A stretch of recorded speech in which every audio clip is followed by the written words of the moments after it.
neste momento, Deus, através desta emissora, leva até você mais um programa de fé, com hinos, orações e uma palavra poderosa a seu favor. Fé para vencer o mundo.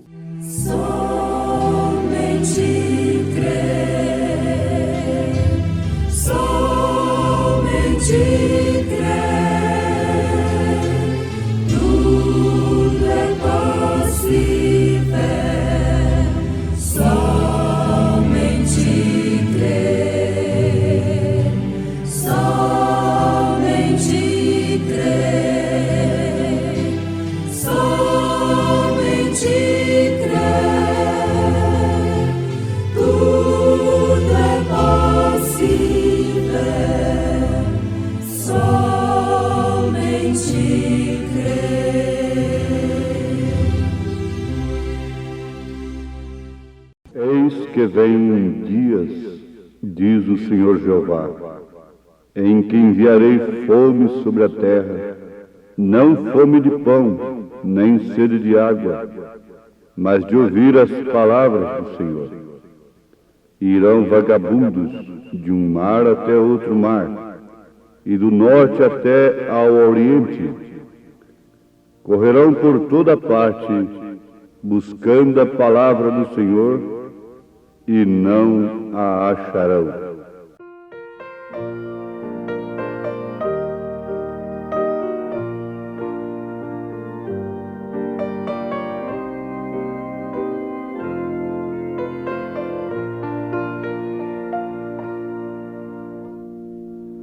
Um forasteiro sou aqui no mundo, vivendo os dias a lutar em vão.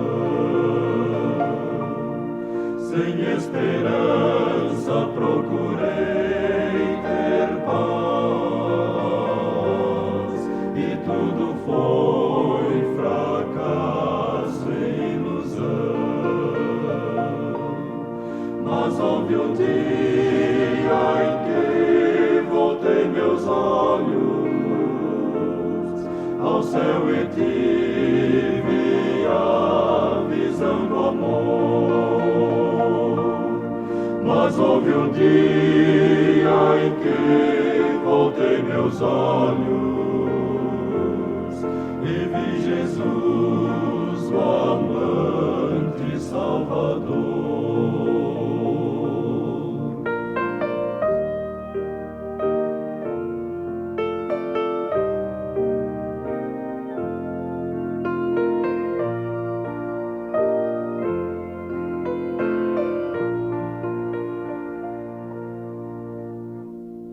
E agora clara se tornou a vida, a luz do céu iluminou meu ser. Eu alcancei vitória e esperança,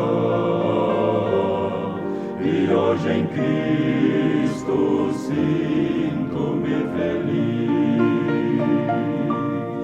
Consagro a Deus os dias que me restam, a todos vou falar do seu amor. Consagro a Deus os dias que me restam, a todos vou falar do seu amor.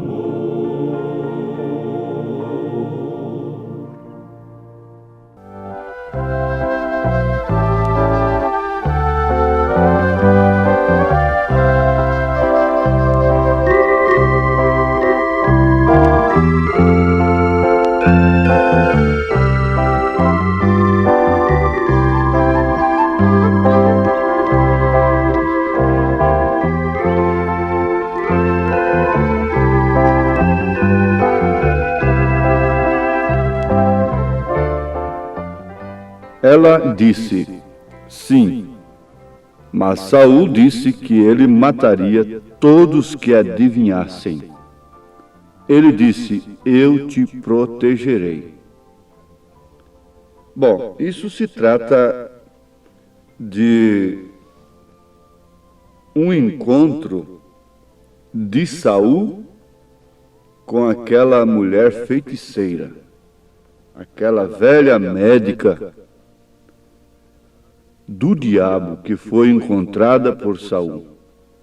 Era uma médica feiticeira e ela podia adivinhar. Agora, por que Saul foi buscar uma feiticeira, uma adivinha, uma mulher que podia adivinhar, uma vez que, sendo que ele próprio como rei, disse que mataria a todos que adivinhassem? Em Romanos, Paulo disse: aborrece os ídolos e comete sacrilégio.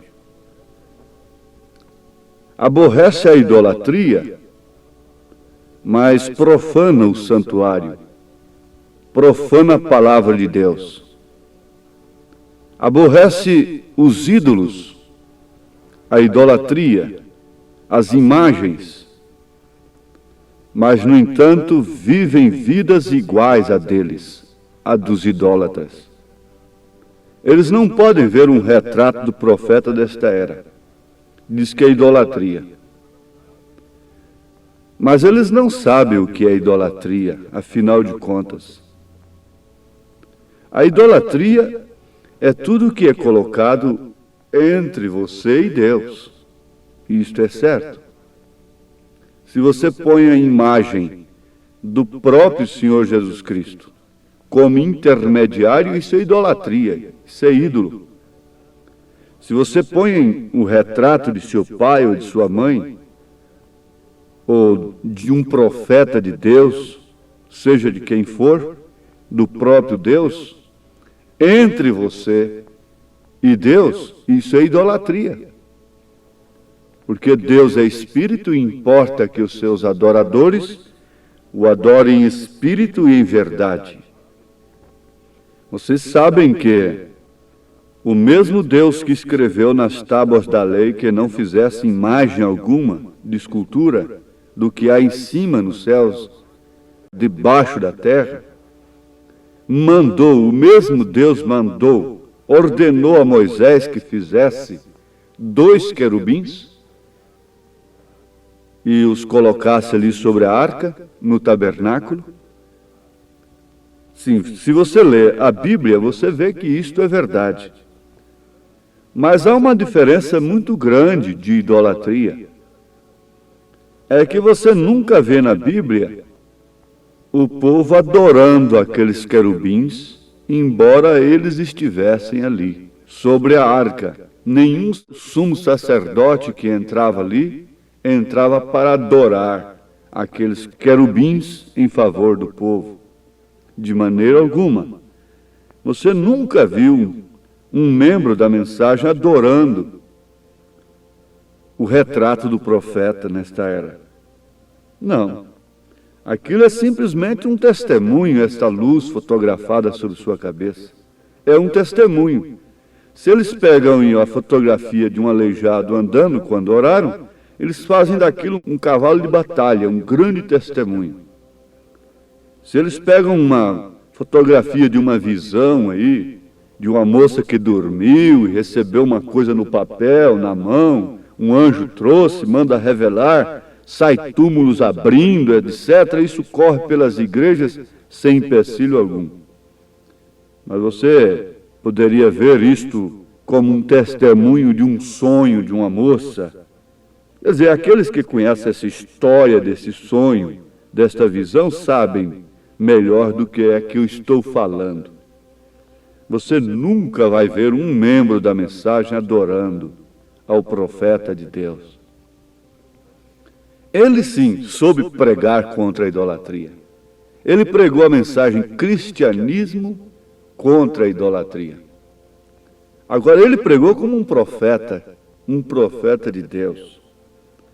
Isso é pretexto, isso é falta de recurso bíblico, isso é maneira de combater, isso é uma maneira fracassada de tentar desviar as pessoas da mensagem. Simplesmente isto, porque não tem argumento escriturístico. Saul não tinha nenhum argumento contra Davi. Ele não tinha nenhum meio a não ser o meio natural. E através deste meio ele nunca pôde com Davi, porque Davi era sobrenatural. Saul era um rei natural, exigido pela vontade do povo. Davi era o rei sobrenatural, isto é, apontava para Cristo. E veio pela perfeita vontade de Deus. Então nunca as armas de Saul poderiam servir para Davi, mesmo quando ele estivesse diante de um grande inimigo, que era Golias. Veja, se as armas de Saul tivessem servido para Davi, quando ele foi lutar contra o Golias, pode ser que Deus tivesse vencido através de Davi a si mesmo. Mas depois Saul venceria Davi, destruiria Davi. Você está notando? Deus faz muita coisa através desta gente, não resta dúvida. Paulo disse que dava glórias a Deus pelo evangelho ser pregado de todas as maneiras, porfias, contendas, imitações. O profeta de Deus diz: Deus não pode levantar um ministério que logo ali aparecem os balaões, os imitadores, eles querem tomar a bola. É como um jogo de futebol. Eles querem tomar a bola. Mas não importa, Deus fará alguma coisa através daquilo. Mas ele próprio seria destruído com aquilo. Você vê que Saul tinha uma espada, e essa espada era idêntica à de Davi. Era o mesmo material, a mesma coisa. Mas a espada de Davi nunca foi contra Saul. A espada de Saul foi contra Davi. E por fim, virou-se contra si mesmo. A própria espada que ele usou serviu para que ele morresse. Quer dizer, esse Espírito Santo que a era diz que tem, é quem vai condená-la. Que as igrejas dizem que tem. A espada, esta Bíblia que pregam, é a própria Bíblia que traspassará suas almas. Por quê? Para que fim estão usando isto? Agora, aborrecem os ídolos e cometem sacrilégio. Sacrilégio é profanação. Profanação do santuário. Se vestem como as mundanas e portam-se como os mundanos e consentem com tudo. Saul tinha um decreto contra aqueles que adivinhassem, mas ele próprio procurou uma feiticeira para adivinhar. Mas por quê? Por que estava apelando daquela maneira? Porque Urim e Tumim não falavam mais com ele. Deus não falava mais com ele. Desde que Deus enviou o profeta, ele não fala mais com esta era. Se você quer ouvir a Deus, tem que ser através do profeta, mesmo para a sua perdição, mesmo para a sua condenação.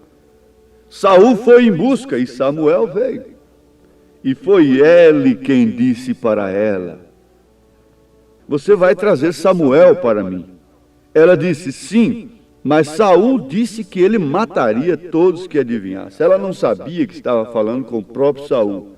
Saul estava camuflado. Ele estava vestido como um soldado de infantaria.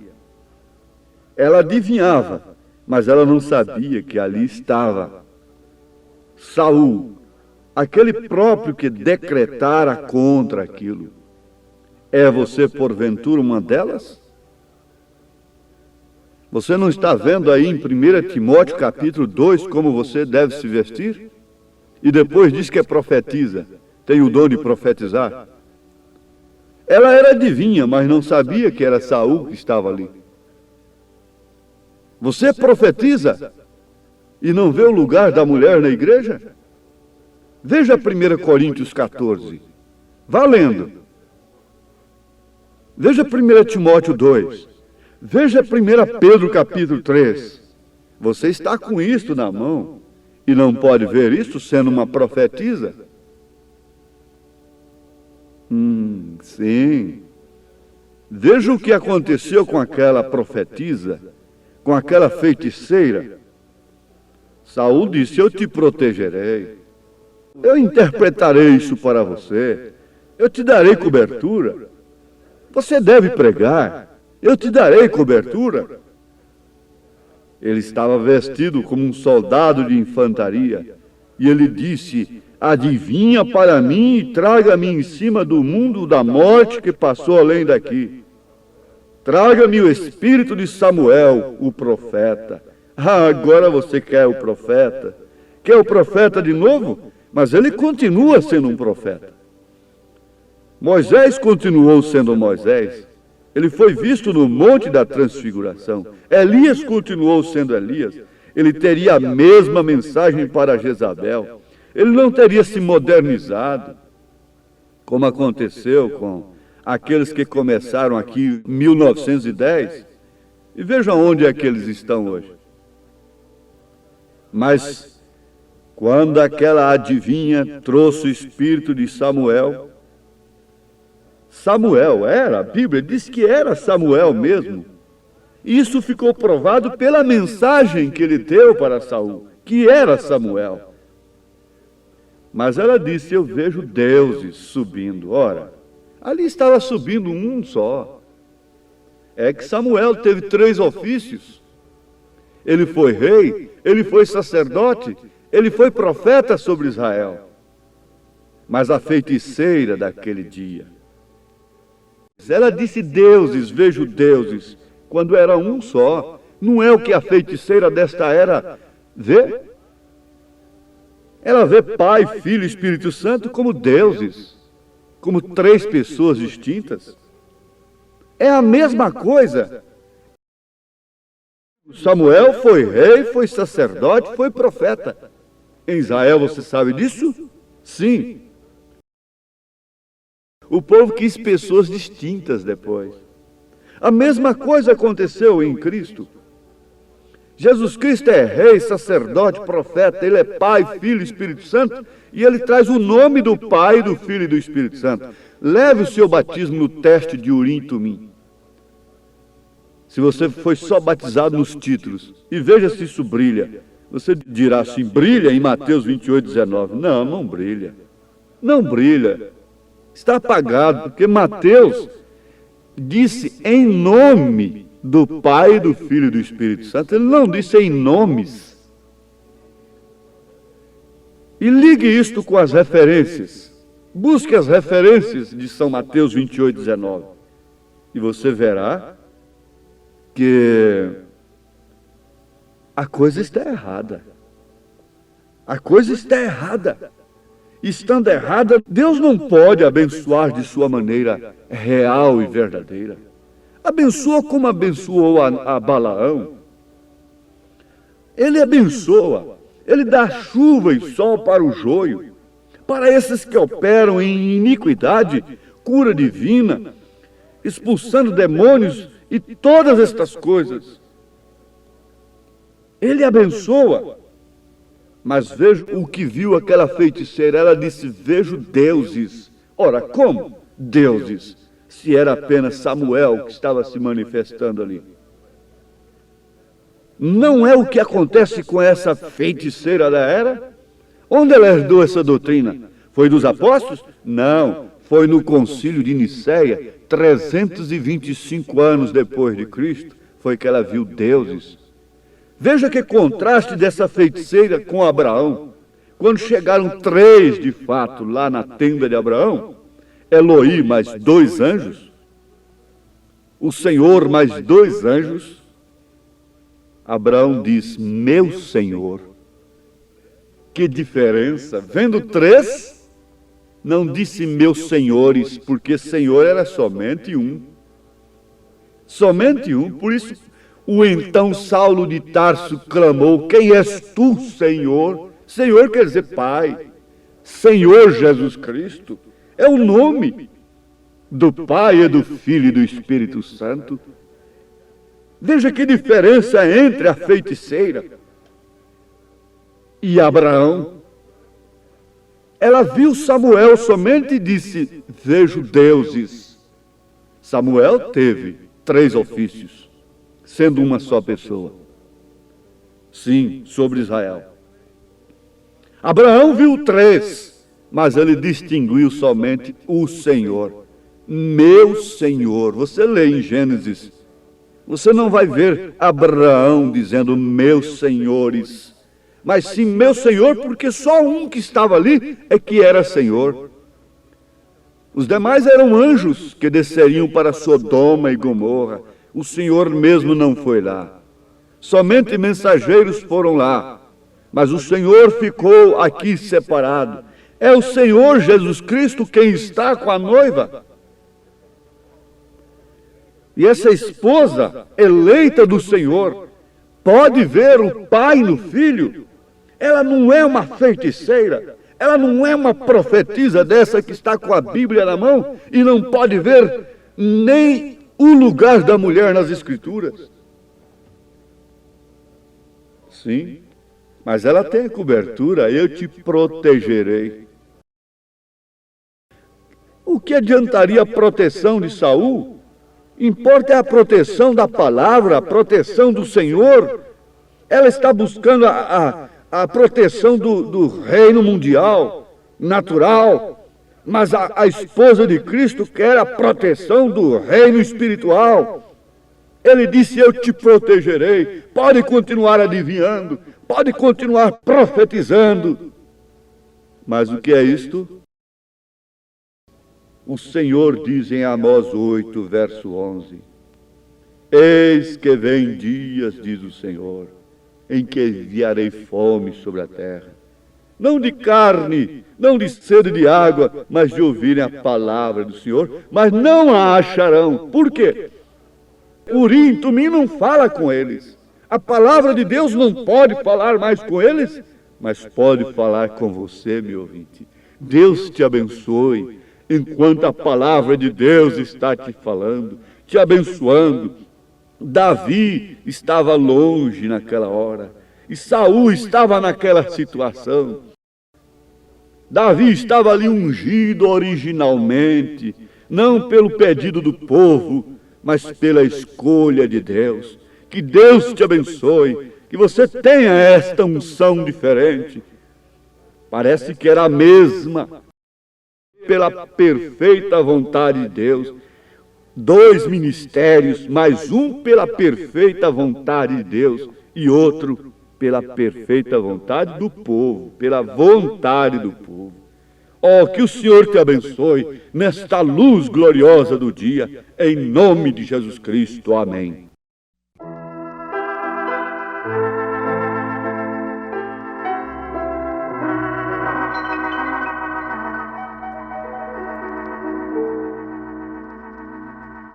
Oh, quão fiel és tu, Senhor, pois a palavra de amor que nos dá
é tão fiel, pois me salvou. Eu agradeço, eterno Deus, pois para o céu eu vou. Quão grandioso é crer em ti, pois lá no céu morar eu vou. Ó Deus eterno, santo e bom, de infindo amor, amor sem par, quão insondável, puro e bom, o eternal amor sem par.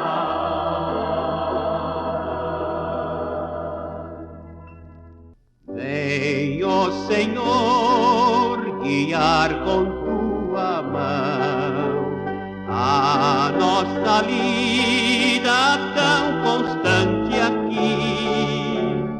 Mostra o dever, servir com gratidão, e seja o nosso andar perto, ó Deus, de ti.